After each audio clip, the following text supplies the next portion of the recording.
This is CTV News. Good evening and thank you for joining us. I'm Travis Fortnum. The town of Essex is taking a harder look at how to keep people safe in its affordable housing stock and how to pay for it. Homes are going to be shuttered because the repairs aren't being done. Tonight, the Affordable Housing Task Force laid out a subsidy plan they say could put thousands of dollars towards keeping units in good shape. According to the task force, 67 units need repairs in the next 5 years or they could be lost, and 6 others are in even rougher shape. Council voted 8-0 to move the item into the draft budget set for a final vote December 8th. We needed to move forward very quickly because if not, if it doesn't within 18 to 24 months, 6 of those housings will not be able to be lived in. And that's what our concern is. In LaSalle, an open house tonight gave residents a chance to press town officials ahead of their budget season. People started arriving early, many worried about a proposed tax hike of nearly 6%. For a home assessed at $280,000, that's about $189 more a year, and some residents didn't hold back their frustration. Others said the increase doesn't bother them as much. I don't mind paying high taxes as long as I enjoy where I live. So I'm here to maximize trail systems and the recreational facilities. That's what it's about for me. People are interested in some of the plans and some of the projects that we have. They're also interested in the property taxes and how they will affect them individually and personally. And we're here to answer those questions. And at the federal level, Prime Minister Mark Carney's Liberals kept their budget alive tonight, surviving a tight confidence vote in the House of Commons, avoiding a holiday election. Yeas pour 170, 170. Nays contre 168, 163. Je déclare la motion adoptée. Thank you, sir. The federal budget squeaked through 170 to 168, with the Liberals 2 seats short of a majority. This was a do-or-die vote. The governing Liberals and Green leader Elizabeth May voted in favor. The Bloc and most Conservatives voted against, though 2 Tory MPs abstained. The budget passed thanks to 3 more abstentions, 2 from the NDP, plus the House Speaker, who doesn't vote. With the motion cleared, Finance Minister Francois-Philippe Champagne can now table the budget implementation bill. Windsor police are investigating gunfire on a West End street, trying to track down 2 vehicles seen in the area. You see them in these images from police who were called to Bruce Avenue near Wyandotte just before 10 last night. Investigators believe these 2 vehicles were involved, a newer white Jeep Cherokee and a silver Honda sedan. They're asking anyone with dashcam or home surveillance from between 8 and 10 Sunday night to reach out to investigators or leave an anonymous tip with Crime Stoppers.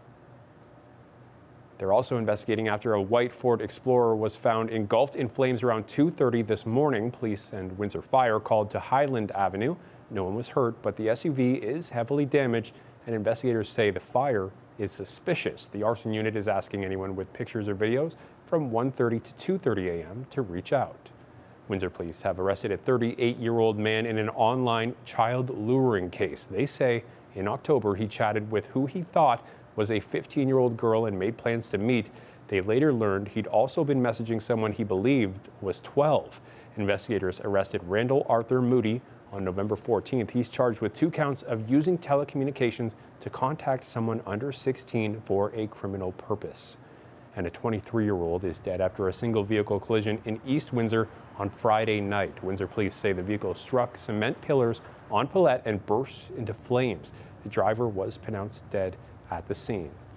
At Windsor City Hall, changes being made to dog licensing soon. They won't be mandatory if your dog is spayed or neutered, and microchipped. CTV's Michelle Molesky reports. There are more than 10,000 registered dogs in the city of Windsor, with only 12 bylaw enforcement officers. It's a lot of work each year to register each one. We wanted to remove some of the red tape for responsible dog owners. So Windsor is going to a voluntary system with a $25 fee for well-behaved pets. If you order the license online, you will obtain a voucher from Ren's Pets of $20. Deputy License Commissioner Craig Robertson says the bigger change is Windsor's shift to penalizing bad dog owners. There's going to be a penalty when your dog does bite or attack. So that's why we're going with the higher fee. So any costs associated with enforcing the program will be recovered by our enforcement staff. So that's why the fee is going up to $150 for those dog licenses. Stay. Dog owner Tom Stanoilovich thinks it's a great move. We've seen some dogs that don't really have good owners, and there have been attacks, and some people are harder to track down. It does give some recourse, so I am happy that they're going in that direction. Unfortunately, the change means a loss of revenue in the hundreds of thousands for the Windsor Essex Humane Society, which until now got a share of the licensing fee. We have not been blindsided. They're excellent at working with us, and you know we've got a contract for animal control with them, so we're grateful for that opportunity, and it is a good source of revenue for us. But definitely, this is a hit to what we had experienced in years past. Michelle Molesky, CTV News. After photos of a neon green creek made the rounds online, we now have an explanation for what was behind the unusual color. Enwin says the bright green water near Langlois in Grand Marais came from a food-grade, non-toxic dye used during pressure testing on a new water main. A spokesperson says that a section of the new infrastructure failed an initial test, and the dye helped crews pinpoint where the issue was coming from. The product is certified for use in drinking water systems, and the water main will be flushed and retested before it goes into service. The Essex Region Conservation Authority says public reporting when they see something like this is very important. If you see something, if this is a place that you're familiar with, maybe it's in your backyard or it's a place you walk all the time, and you see that it looks a color or it has a smell to it that you think is very strange, you haven't seen it before, then it is worth reporting and investigating, because we can't do anything about it if we don't know that it's happening, right? You can't fix something if you don't know that it's broken. So a color like that being, I would definitely report that. A homeless outreach center says a City of Windsor employee told them their wheelchair ramp has to go, but Street Help says they need it. CTV's Chris Campbell has those details. Thank you. Street Help relies on a small portable ramp at the entrance to its new dining room on Wyandotte Street East to make the space accessible for clients using walkers or wheelchairs. The agency says a city employee told staff the ramp was illegal and couldn't be used. The city said, I can't leave the ramp out there all day. Street Help's Anthony Nelson says the sudden removal created risks in the kitchen. Staff say they lost 3 pans of hot food trying to lift a food cart over the step. He came inside and is talking about, there was someone said you guys had a ramp outside, and they were saying, you can't have the ramp out there. Something might happen, you might trip. So the city came by and had to talk with us about the same situation. Street Help says despite the warning, they'll continue putting the ramp up and down when needed and are willing to pay any fines. Everybody that comes here, some can walk, some can't. So we want everyone that should be able to come and enjoy a great meal. Right? Yeah, I went down there to see what was going on. Downtown City Councilor Ronaldo Agostino says he believes there may have been a misunderstanding, but he's asking city staff to clarify the rules and wants to help find a more permanent fix. There's got to be a way. Like, this is one of those ones where, like, come on, what are we talking about here? All right, let's figure this out. Let's get it done. Let's help as many people as we can and move on to the next challenge. According to the city's accessibility bylaws, a portable ramp on private property is generally allowed, but placing any ramp on a public sidewalk or street is prohibited if it obstructs pedestrian or wheelchair traffic. A permanent ramp requires a municipal permit and has to meet engineering standards. Street Help says it hopes for clear direction and a solution. If someone comes that needs it, we're going to put it out. So then they can, as soon as they are done with the ramp, we put it away. Chris Campbell, CTV News. Essex County OPP are investigating counterfeit money in the county. They've released this photo of a suspect. The man allegedly used fake $100 bills to purchase items from a business, leaving in a black BMW. This incident happened November 4th, but police want to know if you recognize the guy. If you do, give them a call. On that note, LaSalle police offering a counterfeit cash class to teach residents how to spot fake bills for free. It's at 7 p.m. at the Vollmer complex. A fraud specialist will teach business owners and employees how to spot fake money. Trustee turmoil at the public school board, with another trustee set to resign, the second since just the beginning of this school year. CTV's Sanjay Maru reports. Well, it's another person that we can't go to. The latest shakeup among public school board trustees is concerning for the head of the union representing elementary school teachers in Windsor, Essex, Nancy Armstrong, resigning as of November 7th. Her resignation letter, which still has to be accepted by trustees, points to deeply troubling information connected to the naming process of Erie Migration District School in Kingsville. Your trustee is your voice. Not having a trustee in that area, we lose that connection for those Leamington area schools. Armstrong's resignation follows months of tension surrounding the naming of the new Kingsville school. The board initially approved Erie Migration Academy in February 2024, a name not on the committee's shortlist, triggering community backlash. Armstrong later criticized the naming process publicly, calling it morally and ethically bankrupt. An investigator determined she breached the trustee code of conduct, resulting in sanctions that barred her from private board meetings and required her to take part in a restorative justice process. In her resignation letter, Armstrong writes the process equates to little more than a performance, diverting resources away from students. The resignation, which is actually the second since the start of this school year after Ron LeClaire stepped down last month, comes amid a period of intensified provincial oversight. The Ford government now taking over 5 school boards in Ontario, with the province proposing legislation that would expand the minister's ability to assume local control of school boards. Absolutely, it is certain that I am looking at governance reform across the system. I've not stopped on that. It plays into the Ford government's distraction of saying, you know what, this is one of the reasons why we need to replace trustees. School boards are dysfunctional. Armstrong's resignation is the third in this 4-year term. In November of last year, Sarah Sipkar stepped down to focus on personal and professional responsibilities. Trustees will formally receive Armstrong's resignation letter Tuesday night. Sanjay Maru, CTV News. With the approach of winter comes the Christmas creep. We're still more than a month from the big day, but Santa has already come to town. If you missed his big arrival at Devonshire Mall this past weekend, we've got you covered. Take a look.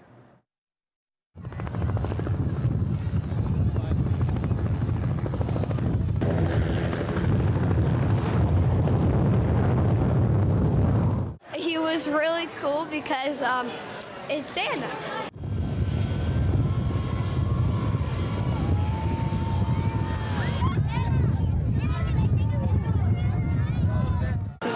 Good. I love Christmas. One of my favorite holidays.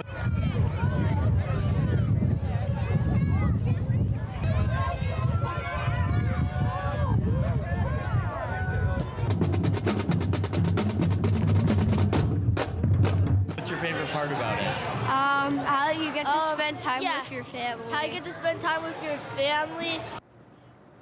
CTV meteorologist Julie Atchison has your full weather details coming up in 2 minutes' time. It gives me a thrill to imagine that some kid's going to really like this. And still ahead, a LaSalle grandma's knitting needles creating comfort on emergency calls. CTV meteorologist Julie Atchison is here with a look at the forecast. Julie, today was a beautiful day, but it sounds like that might change. Yes, we do have an area of low pressure that'll just skirt by to the south of us tomorrow. It's headed towards the Ohio Valley, but an area of moisture will want to creep towards Essex County and into the city, and that brings the risk of a bit of a rain-snow mix as we head into tomorrow morning. Could see some mixing through the day. Now, there's not a lot of moisture to tap into, but enough that you will see a lot of cloud cover and potential for a few showers in the afternoon as the temperatures climb. Our high today, right around where we should be at 7 degrees, and our low -1. We were under the influence of high pressure. That brought all that beautiful sunshine. Skies are clear out there tonight, and winds light and variable. That allows those temperatures to drop off between -2 and -3. Even a bit of a wind chill, even though the winds are light. So some colder air in place overnight. We've had some persistent snow coming off Lake Huron, so anyone who was traveling towards Toronto today could have encountered some flurries. That's starting to wind down, but we are focusing on our next low pressure system that will be developing and bringing some moisture in. It'll have a southern component to it as well. So this low will be driving to the south, and this low will come into play, both staying just south of the Great Lakes, but kicking up some moisture, as I mentioned. So watch on the forecast model as it comes in some mixed precipitation towards lower Michigan, and then it just brushes by Essex County tomorrow morning. So the forecast model bringing it into the southern area of Essex and not the northern area. So that means a possibility of some snowflakes mixing in. Then as the day progresses, the temperature starts to come up and there is the chance for showers. Now the coverage and the main system you can see still staying well off to the south, but this will kick up enough moisture to keep us cloudy as we head through the day with the chance of that mixing going on. So 4 degrees by about noon hour, and that's where we'll stay into the afternoon with the chance of showers. Again, a possibility of that rain snow mix first thing in the morning. As we go out 7 days, the temperature is close to where we should be for this time of year, and we have more sunshine in the forecast than showers, so that's some good news. The timing of this system coming in tomorrow. So mixing possible in the morning, about a 60% chance of some light rain in the afternoon, but it will be one of those days that's going to be cloudy and the winds will be fairly light. We'll hit 6 degrees on Wednesday and back into a nice mix of sun and cloud. Mainly cloudy on Thursday with a 40% chance of night rain, and then the weekend looking good Friday, Saturday, and Sunday. Daytime highs between 6 and 8 degrees. That's exactly where we want to be for this time of year. I know many of you are starting to plan perhaps some holiday travel. So traveling looking good for the weekend. A mix of sun and cloud both Sunday into Monday, and daytime highs 7 to +9. So day 7 now we could see temperatures well above normal. So we start to see things taking a bit of turn usually this time of year. We get those overnight lows talking wind chills with the chance of flurries, but the extended forecast is showing a fair amount of sunshine. So tomorrow just be prepared. A little bit of light precipitation, possibility of some mixing first thing in the morning. Could see a shower in the afternoon, but the main bulk of that moisture will be dropping south of Essex County through the day, and we're back to sunshine as we head into your Wednesday. Travis, back to you. Thank you, Julie. At Queen's Park, provincial officials say they're looking at major changes to Ontario's sex offender registry, including making some currently restricted information public. As CTV's Siobhan Morris reports, the Premier is even floating the notwithstanding clause. The Ford government's contemplating opening up Ontario's registry for sex offenders. To protect our communities, protect them from people like these. I can't even put the word out there. They're a bunch of diddlers. I can't stand them. They make me sick. This comes a few weeks after Canada's highest court struck down mandatory minimum sentences for possession of child pornography. What is the Supreme Court thinking? And in September, hundreds of people showed up to a Niagara area courthouse after someone on the sex offender registry allegedly broke into a home and sexually assaulted a toddler. That's prompted many Niagara councils to ask upper levels of government to amend the Sex Offender Information Registration Act. Legislation to be introduced next week will start the ball rolling. Have meetings with our stakeholders to see what information can be released. Doug Ford already clear about some specifics he wants shared. You have a sex offender and he's living next door down the street and you have a bunch of kids. You want to know about it. It's going to put some people at risk, I think. This former Toronto police detective explains the problem is what people do with the information. Are we going to be looking at vigilantism in neighborhoods, demonstrations in front of homes? With more eyes watching, there may be more calls to police. Because the person who's on the sex offender registry was walking past a community center. And people are going to say, oh, I'm calling the police right away because obviously he's in breach. I asked the Solicitor General if he'd thought about possible vigilantism. Then that gives a person who's on the registry a greater awareness that, you know, they must behave, they must uphold the laws. The Premier expects this proposal to be challenged in court, but isn't deterred. I'll use the notwithstanding clause in a heartbeat. Siobhan Morris, CTV News. Windsor Mayor Drew Dilkens is facing new criticism tonight after the city quietly settled a wrongful termination lawsuit with a former engineer. I think it's very important right now to show, step down, you made a mistake, whether you're going to run or not going to run, that's not my concern right now. My concern is what else is being done behind, these doors. Local businessman and former council candidate Mohammed Shams is among those reacting to the settlement. He says the city's agreement with former engineer Chris Nepsey raises questions about accountability and transparency at City Hall. As we reported last week, Nepsey and the city reached a settlement in his wrongful termination lawsuit. In his claim, Nepsey alleged a culture of mismanagement, accusations the city has not publicly responded to. None of the financial details have been released, and both sides say they won't discuss whether any payment was made. Shams says if public money was involved, residents deserve answers. We paid that money. The taxpayer paid that lawsuit out with litigation fees, lawyer fees, and everything else to come with it. And what else are we paying for? Answer to us. You promised us this, and I'm just asking you to do what you promised. Give us that accountability that you bragged about and quoted on. Give us that accountability that you bragged about, and show us that, yes, I'm going to be accountable for what I did.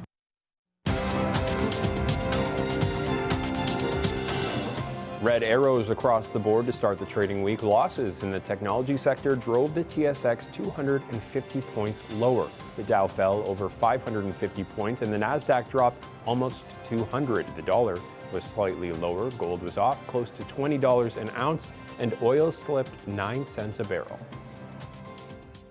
Cans for a Cause is back for its 22nd year. Join us as we broadcast live from Devonshire Mall. We'll be collecting cash and non-perishable food items for the Society of St. Vincent de Paul. We need your help, generosity, and goodwill. Visit us online for more information. CTV News Windsor has launched a newsletter helping you start your day with the latest local news. By signing up, you'll get direct local content straight from CTV Windsor to your inbox, including top stories, the forecast, and videos. You can sign up at ctvnewswindsor.ca. Dozens of Windsor youth will be cruising the streets a little safer after receiving some free new gear. I mean, if you're falling and you hit your head, if your helmet doesn't fit properly, it's not going to protect you to the full extent that it could. It could slide over your face. It could actually injure you. The Brain Injury Association of Windsor and Essex handing out free helmets to those in need on Saturday. Wearing the proper gear can help lower the risk of serious injury during a fall. The association says the goal is to raise more awareness around concussions and supports in the community. One of the main things that we want to stress to kids when we go into the schools and at these events is if you hit your head, you have to tell your parents. Your parents, your teacher, your coach. It's really important that you get that intervention if you need it. So seeing your doctor, getting checked for a concussion, and then following concussion protocol. There are some new food options at Windsor Regional Hospital with a local company installing what it says are the first AI-powered vending machines in the city. We're trying to tackle this initiative to kind of get away from the fast food. We still want fast food, but we want a healthy version of the fast food, as opposed to kind of getting everybody on something that's going to be unhealthy, where we use all natural products and everything's handmade in our commissary kitchen in Windsor. Macro Foods says the machines at Windsor Regional hold nearly 200 fresh meals, snacks, and drinks and are stocked daily. The AI monitors temperatures and tracks inventory. The hospital says it fills a gap when regular food outlets close for the night. I think it's fantastic. It gives our staff and our patients and our guests an extra option on the after hours times especially. It's a quick meal, it's a healthy meal, and it's something that they can grab and go really quickly. An unexpected food pantry in Remington Park is bringing neighbors together after one resident saw a need on her street. We saw somebody going through our garbage, digging through our garbage, and when we went to approach her, she took off. Caitlin Ferrari says that moment pushed her to act. She put out a plastic bin with a simple sign, "Take what you need, leave what you can." What started as a cardboard note a week ago has steadily grown, with donations filling the container. Now she's calling the neighborhood project Belle's Kitchen Cupboard. I've always had this idea of doing a neighborhood pantry type thing, but I just never really did it. I don't know why I didn't do it sooner, but I didn't. So when this happened, I was just that was my sign to do it immediately, I guess. Discussion here at Windsor City Hall. Windsor's top stories. A major project is about to get underway. Breaking news alerts. Severe weather is a possibility. And watch live. Good evening, and thank you for joining us. Download the CTV News app. For one last look at the weather, CTV meteorologist Julie Atchison is here with a look at the week ahead. Julie, it's looking pretty seasonal, I guess we could say. Yeah, temperature-wise, right around where we should be for this time of year. No major swings up or down. Temperature tomorrow, a bit on the cool side of what we typically see. About 4 degrees in the afternoon with a chance of some afternoon showers. I was talking a bit earlier about the potential for that mixing, and the reason is at the onset, as this moisture starts to come in, first thing in the morning, the temperature will be below 0. Mix the sun and cloud cloud for your Wednesday at 6 degrees. We'll see 8 degrees on Thursday with some nighttime rain. And then Friday through Sunday, a mix of sun and cloud. Probabilities drop between 20 and 30% with daytime highs between 6 and 8 degrees. That is a wrap on your forecast tonight. Travis, I'll send things back to you.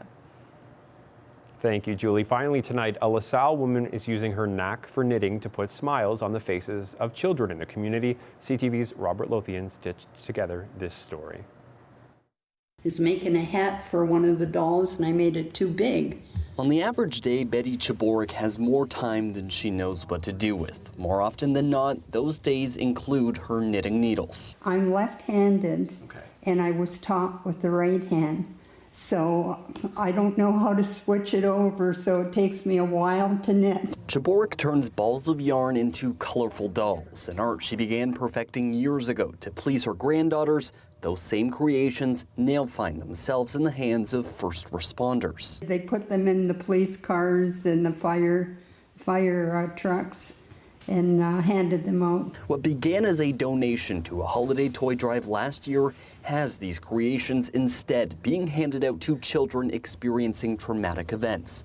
This year, Chaborik donated about 60 dolls to LaSalle emergency responders. It gives me a thrill to imagine that some kid's going to really like this. Toys can often be a handy tool for those on the front lines. Whether it be a fire or a car accident, the friendly distractions help children involved with the potentially traumatic incidents. Oftentimes there are kids in the car, and it's very traumatic to them. They're crying, they don't know what's happening, they see their mother or father hurt.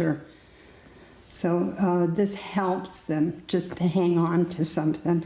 Each doll can take up to 2.5 days to complete, sporting different outfits to help boys and girls. So they have caps, and the girl dolls have braids or something, so they can distinguish who to give what to. The goal is for more of these dolls to find their way into the hands of children in need. As for Chaborik, she's hopeful her work can inspire others to help sow kindness into the community. It makes you feel so good, and it helps so much. I wish people would do this more. Robert Lothian, CTV News. That's our time for tonight. I hope you'll join us tomorrow. For now, I'm Travis Fortnum. Take care.